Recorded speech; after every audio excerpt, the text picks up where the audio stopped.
And when the Buddha say our mind is the forerunner of all things, mind is chief, this one refers to the mundane mind. But this nature is very beautiful.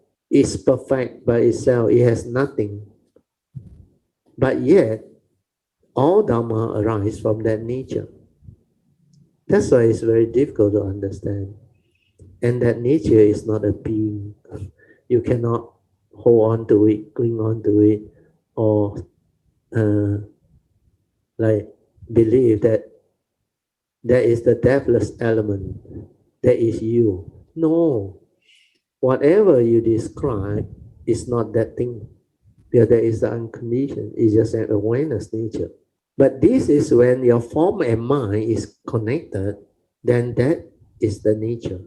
But when your wisdom is developed through the direct seeing, insight into phenomena, awaken to the universal characteristic, then you have deep, stable understanding, then the wisdom connected to that nature, then this wisdom will enable that nature to completely cease.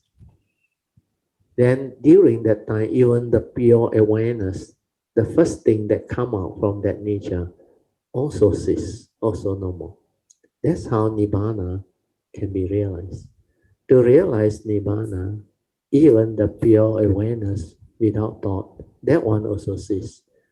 And you cannot describe, you cannot talk about where is the unconditioned. But when there is still this what they call it the residue.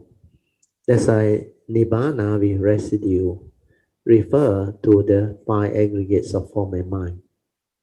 Means that five aggregates of form and mind still have the karmic life force to come back. It will not cease into parinibbana. When it's no longer with the life force to come back or condition for the five aggregate to manifest again, then we call it parinibbana. Means after that everything is gone. So the difference between the usual cessation and the one that people do through concentration or jhana one is very big difference. So the one that go into one-pointedness through jhana, where they experience very deep stillness and calmness, no thought, but everything is locked and held by the thought.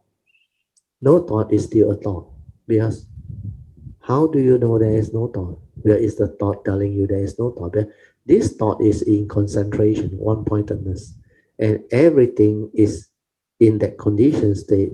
That's why that mind cannot move. And there is this knowing inside there. And there is a thought. So that is the big difference. Whereas the one that goes through cessation, even a glimpse of it, the pure awareness also sees.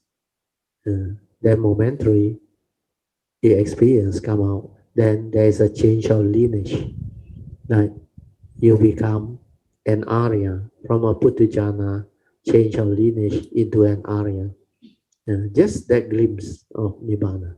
That is for the sainthood way.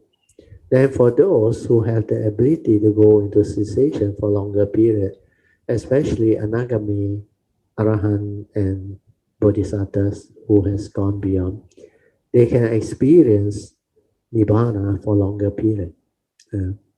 But as long as their five aggregate of form and mind still have condition to come back, then they will arise again. They will arise again. Means that one is not pari-nibbana.